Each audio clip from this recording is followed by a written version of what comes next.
Всем привет! Сегодня отличный день для того, чтобы начать сборку этой замечательной, я надеюсь, BMS. Начать, думаю, с самого простого. Надо припаять сюда кнопочку заранее. Наденем термоусадочку для изолирования, потому что здесь у нас довольно-таки опасное напряжение.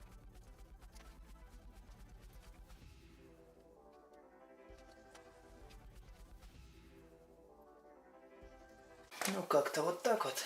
Можно потом будет, если что, залить еще термоклеем. У нас подключается вот сюда.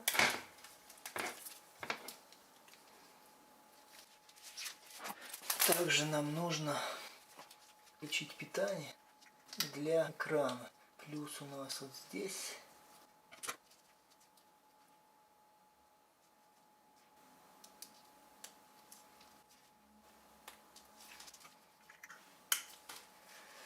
Так, плюс-минус, все правильно. Дальше нам нужно собрать эти разъемчики монтировочные. Начинаем мы отсюда, с минуса. Для тестирования достаточно будет подключить только этот разъем. А дальше, когда уже буду собирать аккумулятор для велосипеда, уже еще добавлю второй разъем. Жалко, нет еще в комплекте еще одного черного. Либо его на экран, либо сюда. Так бы, конечно, у них все по инструкциям. Черный здесь и здесь тоже. С этой стороны черный. Так, дальше что у нас? Дальше нам нужно подключить сам экран к плате BMS. В комплекте идут такие вот провода, коротенькие. Я специально удлинил, чтобы потом, если что, вывести на руль для контроля. Может быть, потом сделается на 3D принтере корпус какой-нибудь, и можно будет закрепить это все на руль. По крайней мере, первое время можно замотать и положить где-нибудь, чтобы было в доступе наблюдать за ячейками.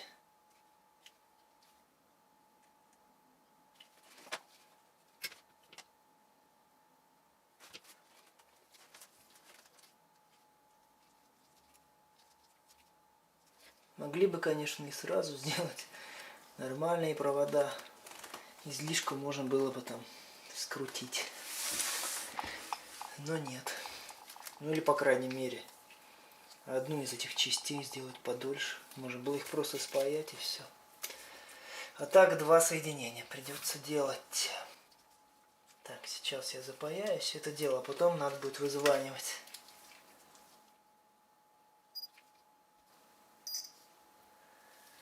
Так, черный у нас сюда. Забыл термоусадочку сразу.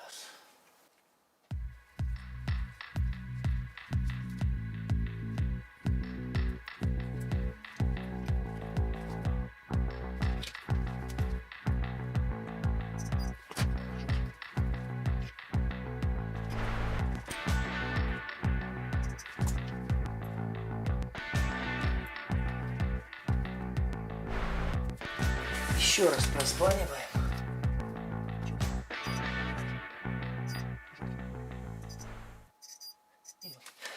Все верно. Так, этот провод готов. Он у нас подключается вот сюда.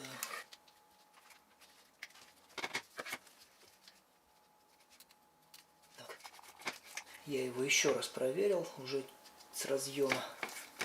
Прозвонил, все нормально. Остались у нас только термодатчики. Черный у нас общий. Опять же, не совсем удобно сделали. Напаяли бы сюда сразу несколько пар черного. Дополнительно еще 3 штуки, чтобы можно было спокойно припаивать. В любом случае, они не смогут вот так вот рядом находиться. Ну что это такое?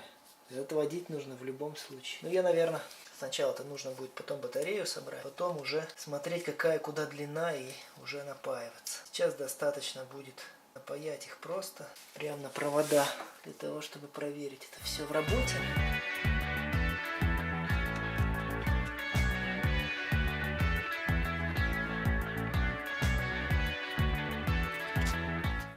такая вот многоножка у нас получилась. В принципе, все собрано, все готово. Ничего сложного здесь нет. Теперь нам нужно собрать саму батарею из 8 элементов. 5 штук у меня есть вот аккумулятор от Makita. И еще плюс 3 штуки. Надо будет их спаять вместе.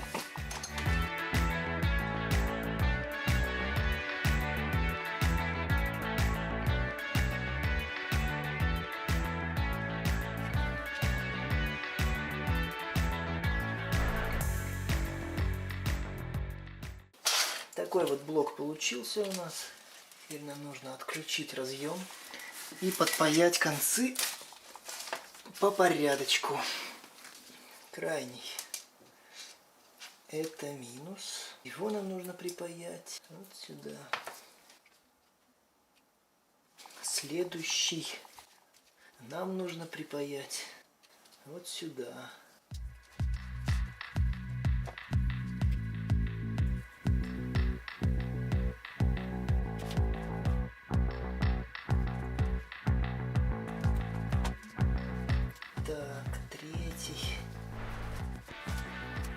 Третий нам нужно припаять сюда.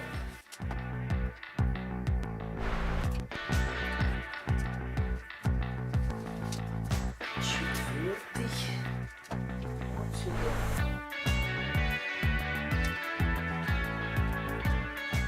Пятый.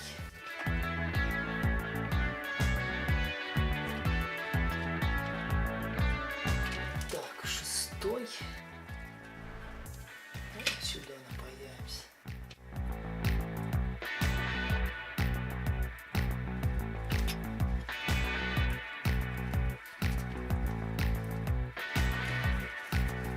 Седьмой нам надо припаять вот сюда.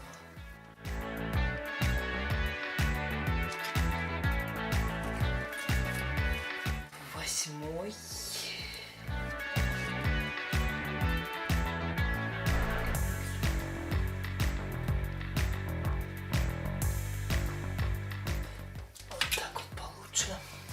Последний мы подпаиваем на плюс. Также нам нужно продублировать его на втором разъеме. Самый крайний.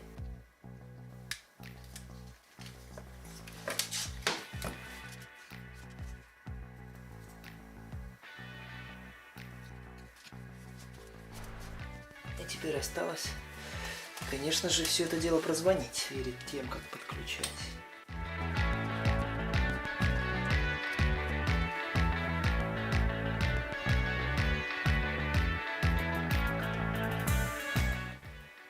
Шесть.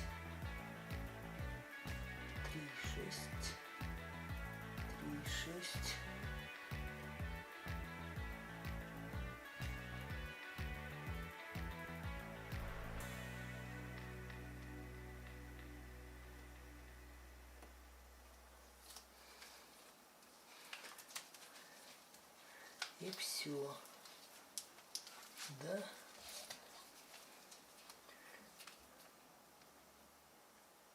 Это у нас последняя. Также она продублирована последняя. Вот здесь. 3,6. И в общем должно быть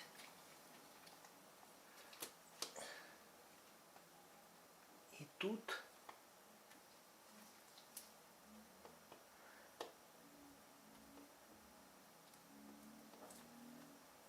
$29.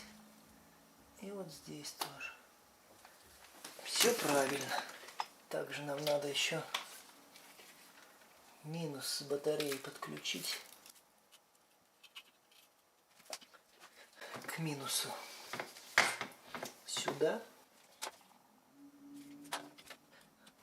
В инструкции написано, что подключать можно без разницы, в какой последовательности.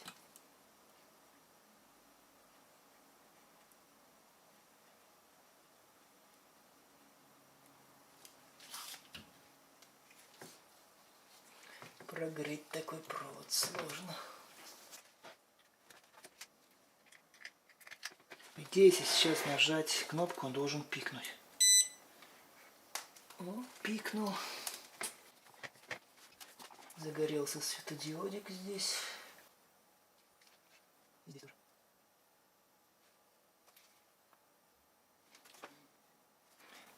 И там мерцает. Bluetooth модуль. Припаял экран напрямую к аккумулятору, потому что в этой версии, оказывается, уже экран работает от напряжения самой батареи до 100 вольт, ранее до 20 вольт. И на плате был вывод именно 12-вольтовый, низкотоковый. Сейчас включим.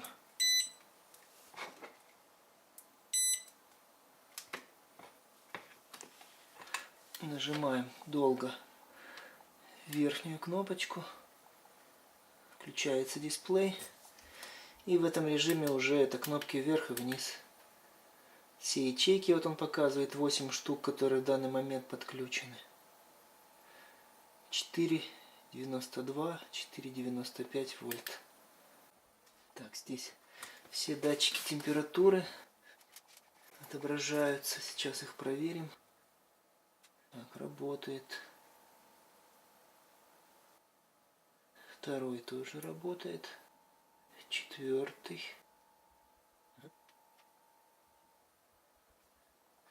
И третий. Ну, получается, все работают. Все нормально. Что у нас еще здесь есть? Полное напряжение батареи. Ток, мощность, ампер-часы. Шунт у него стоит здесь, поэтому он как ток потребляемый, так и обратный ток, зарядный ток от рекуперации тоже будет все это замерять. Максимальное напряжение на какой ячейке показывает 8-я ячейка 4,093 вольта и минимальное на 6-й ячейке 4,089 вольта. Среднее напряжение 4,09 вольта. Километраж, там суточный, наверное, общий и т.д. Ну, в принципе, все, что тут есть, получается. И этого более чем достаточно, всей этой информации. По поводу, кстати, этого датчика я более-менее разобрался. Вот здесь к одному из датчиков холла можно подключить, и там в меню выставляется в программе количество импульсов этого датчика холла наоборот. Вот. Если же мы возьмем гиркончик, подключим, если у нас на колесе стоит гиркон, то, естественно, импульс будет один наоборот. И надо будет это забить. Единственное, я пока еще не разобрался, этот гиркон, что именно подключать. Ну, можно прозвонить, конечно, будет на минус. Или сюда единичку нужно будет подавать через резистор, может, какой. С плюса батареи. Ну, надо еще, может, почитать, где-то это и написано. Так, надо теперь включить софтинку. С софтинками я тут мучился несколько дней. Пока более-менее стало все понятно. Он сейчас ушел в спящий режим. Раз в 8 секунд моргает этот светодиод. Чтобы он проснулся, надо нажать на эту кнопку.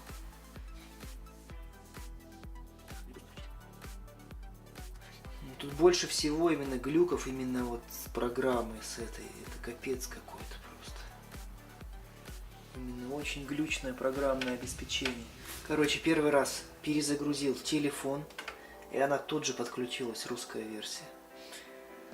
Потом после каких-то манипуляций программа зависла, и потом отказывалась вообще опять подключаться. Пока я не выключил, не включил BMS, и тут же подключилась.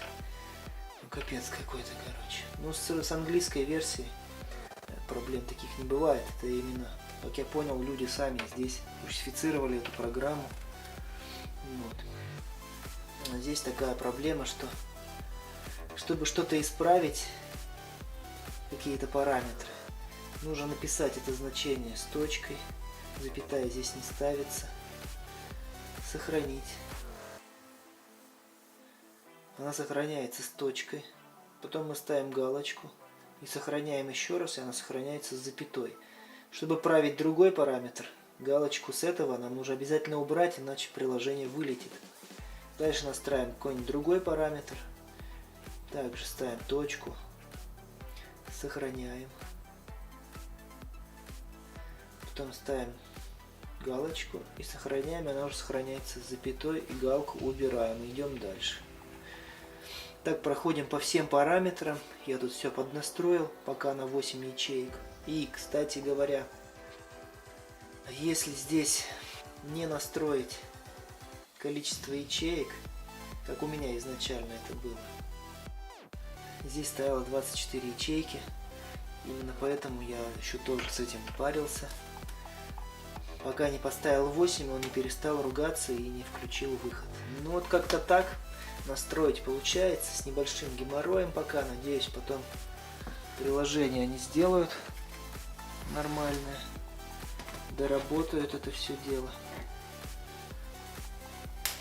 Так, нам нужно зарядить.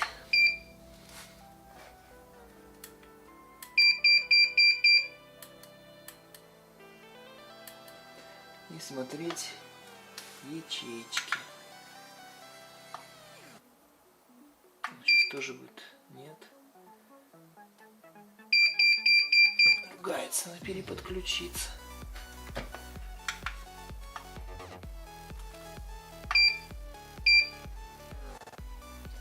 Так, сейчас показывает ток. Ну, вот я как раз настроил по 4 на 4,1 вольта, и он начинает ругаться, конечно же.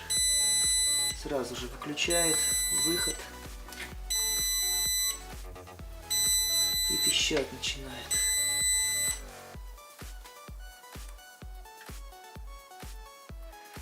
Можно поставить ток поменьше.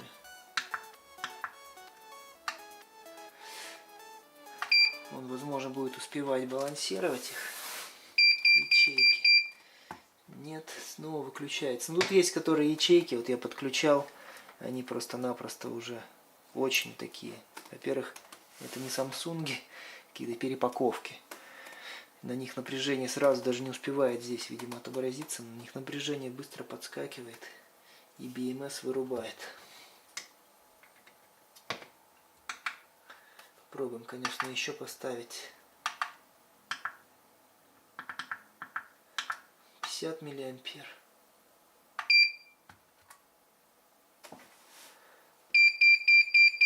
Также выключает.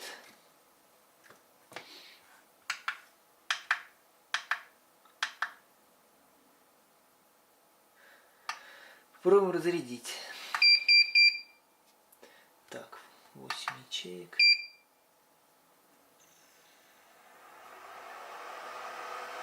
Также вот он здесь отображает ячейки, как и там.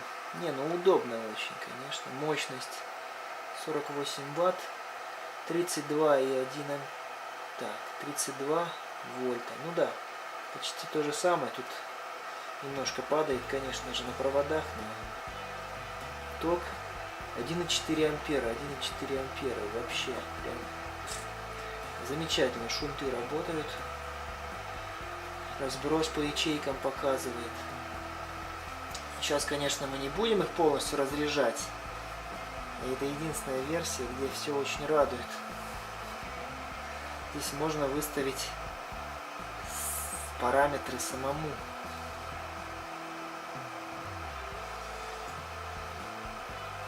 До 3,9 попробуем поставить с точкой.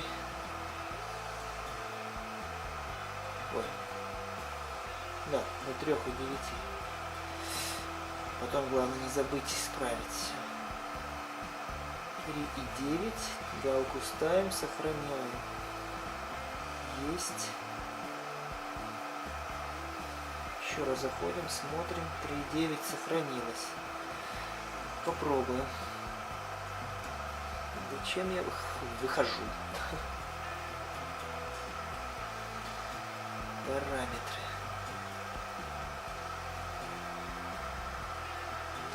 Вот сейчас должен, по идее, уже отрубиться, по идее.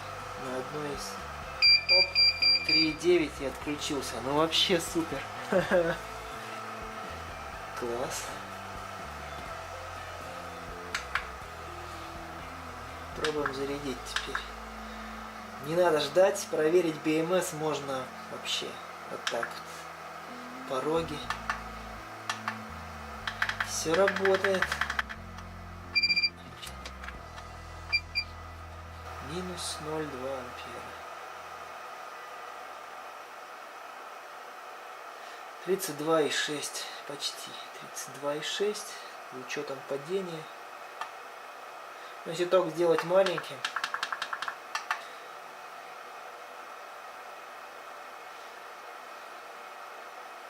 то напряжение более-менее станет одинаковым, конечно же.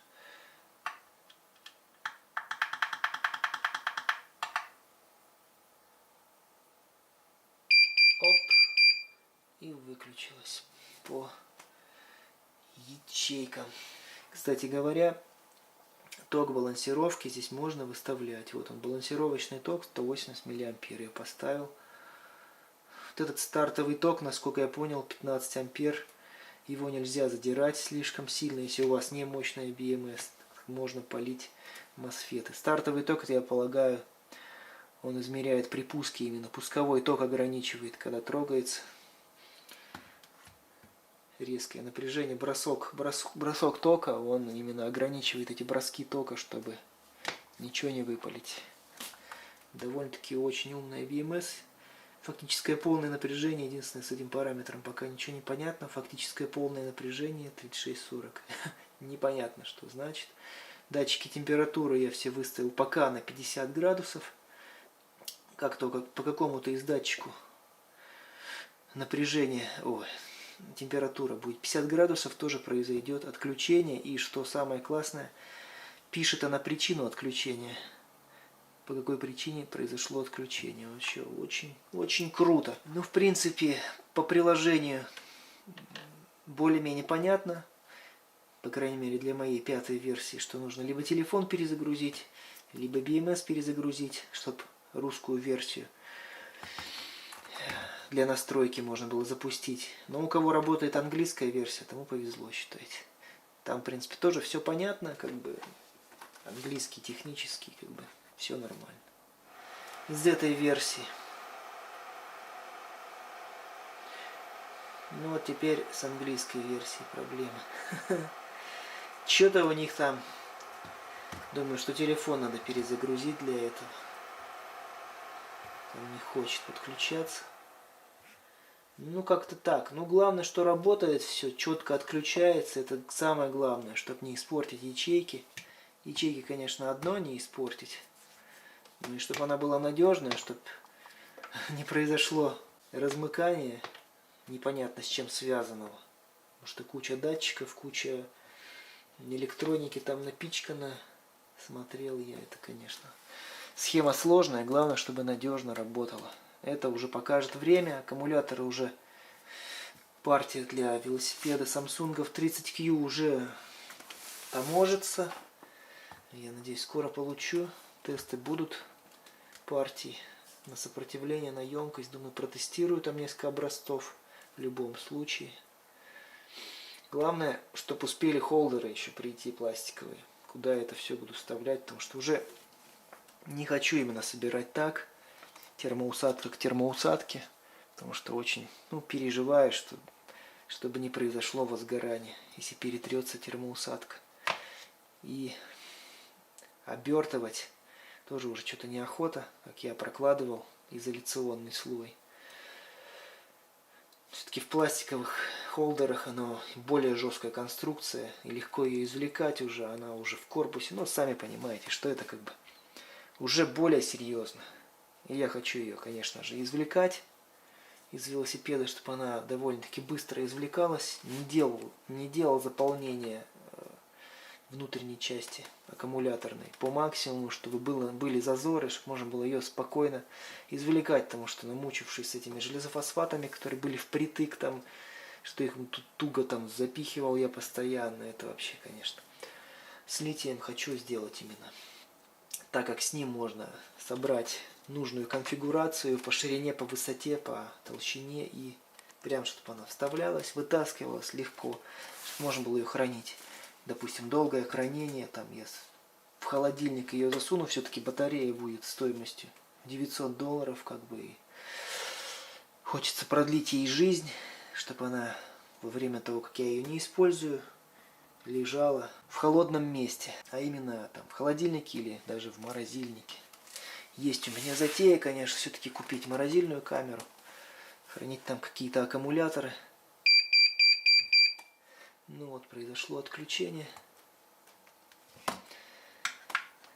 Все, на этом, в принципе, думаю, ролик с первыми тестами этой BMS можно закончить и ждать партии с аккумуляторами. Продавец обещает супер сопротивление внутреннее у этих аккумуляторов. Ну и холдеров. Дождаться, и можно будет собирать батарею. Отдельное видео будет, конечно, по сборке. Пишите в комментариях. Поддержите лайками. Кому понравилось, обязательно, чтобы я видел, что делаю это не в пустоту, а кому-то это еще полезно. Потому что если не снимать видео, это можно сделать гораздо быстрее. Я бы очень быстро эти все проверки сделал для себя. Но снимая видео, как бы я хочу видеть, что делаю это для людей, которым это действительно нужно.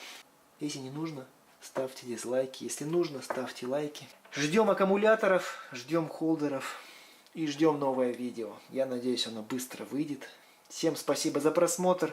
Подписывайтесь на канал. Всем удачи. Всем пока.